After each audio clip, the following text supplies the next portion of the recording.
আচ্ছা বুঝতে পেরেছো ওটা?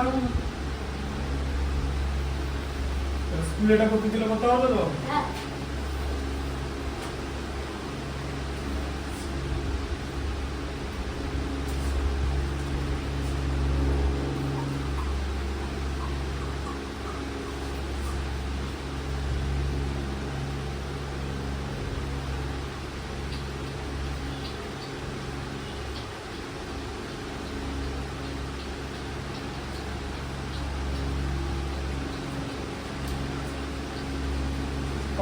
ঠিক আছে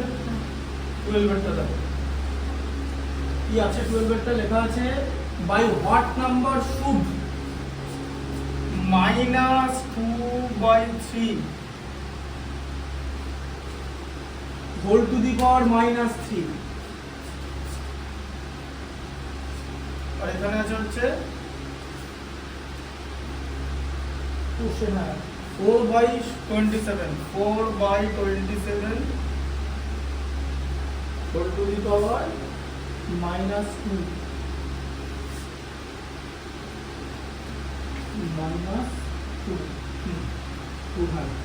কি বলেছে বলতে এটাকে কি দিয়ে ডিভাইড করলে এটা হবে বলেছে by what number should this be divided so that the quotient is this ঠিক আছে মানে -2/3 হোল টু দি পাওয়ার -3 কে কি দিয়ে ডিভাইড করে লেট a দিয়ে ডিভাইড করছো ঠিক আছে আচ্ছা এটাকে আগে তোমাকে সাজিয়ে নিতে হবে কি করবে -3/2 হোল কিউব হলো তাই তো divided by a equal to এটা রেসিপ্রোকাল হয়ে 4/7 27/4 হয়ে যাবে তার কারণ এটা মাইনাস আছে বলে ঠিক আছে আচ্ছা আচ্ছা এবার এটা বোঝো n এর ভ্যালু n হচ্ছে 3 মানে ইভেন অড নাম্বার তো তাহলে -3 -3 into 3 into 3 2 into 2 into 2 a দিয়ে ডিভাইড করছো মানে 1/a দিয়ে মাল্টিপ্লাই করছো তাই তো আচ্ছা 27 দুবার হবে তো আর 4 ও দুবার হবে তাই তো স্কয়ার আছে বলে তাই না 27/4 হোল স্কয়ার আছে তো তার মানে কি দুবার 27 দুবার করতো বুঝতে পারলে হোল স্কয়ার থাকলে দুখানা 27/4 তো হ্যাঁ বুঝেছি এবার বুঝেছি হ্যাঁ তো উপরে লিখলাম কি আছে আচ্ছা এবার বোঝো একটা জিনিস খুব ইম্পর্টেন্ট ধরো লেফট সাইড আর রাইট সাইড আছে ধরো সব প্রোডাক্ট ফর্মে আছে মানে মাঝে কোনো প্লাস বা মাইনাস সাইন নেই আছে কি এখানে এখানে আছে হচ্ছে মানে এখানে মাইনাস থাকলে কোনো অসুবিধা নেই এখানে প্লাস বা মাইনাস থাকলে কিন্তু হবে না যেটা আমি করব আমি কি করব সিম্পলিফিকেশন করব সিম্পলিফিকেশন করার জন্য আমার শুধু প্রোডাক্ট মানে মাল্টিপ্লিকেশন সাইন থাকতে হবে আর এখানেও কিন্তু প্লাস করলে হবে না এখানেও প্লাস থাকলে চলবে না এখানেও প্লাস সব যেন মাল্টিপ্লিকেশন আছে সব সাইন মাল্টিপ্লিকেশন এখানে মাল্টিপ্লিকেশন এখানে মাল্টিপ্লিকেশন এখানে এখানে এখানে সব সব মাল্টিপ্লিকেশন করা যাবে ঠিক আছে 3 into 3 into 3 27 है तो একটা 27 বাদ দিয়ে দাও এদিকে এদিকে করা যাবে 2 into 2 কেটে গেল একটা 4 কেটে গেল আচ্ছা এবার এখন आंसर কি আছে minus 1/2 into 1/a equal to 27/4 আচ্ছা আছে তো আবার প্রোডাক্ট আছে তো 2 2 তে কেটে দাও ঠিক আছে আচ্ছা তাহলে কি হলো -1/a equal to 27/2 আচ্ছা তোমাকে কিসের ভ্যালু বার করতে হবে না a এর ভ্যালু বার করতে বলেছে তাহলে এখান থেকে a করতে হলে কি করতে হবে রেসিপ্রোকাল করতে হবে তো হ্যাঁ এটা করে রেসিপ্রোকাল করে দাও আচ্ছা দিয়ে a বলবে যে আমি মাইনাসটা কি করব নেব না তাহলে দিয়ে দেব -2/27 তাহলে কি দিয়ে ডিভাইড করতে হবে it should be divided by লিখতে হবে the number should be divided by -2/27 হ্যাঁ লিখতে হবে should be divided লিখতে হবে number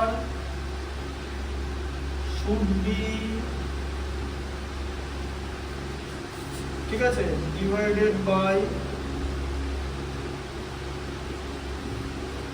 -2/27 এখানে আমরা অ্যানসারটা লেখার সময় গন্ডগোল করো না হ্যাঁ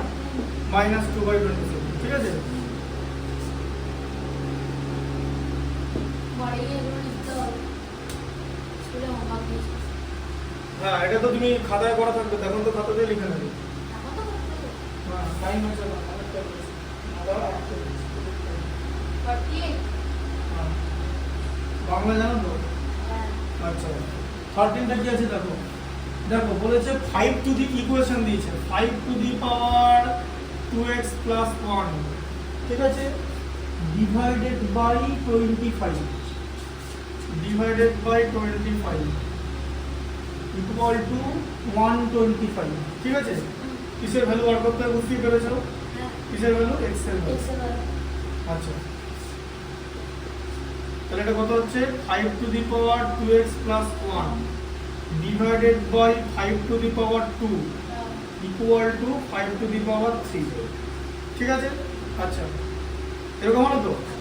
সেম বেস আছে, ডিভিশনের সময় কি হয় মাইনাস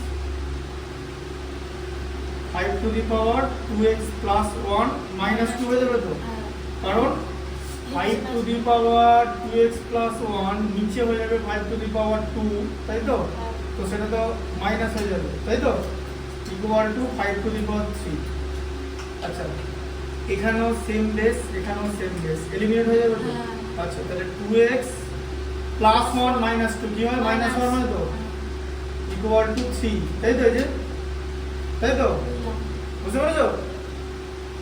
এই যে পাওয়ার পাওয়ার মিলে গেল, a two the power b equal to a two the power c,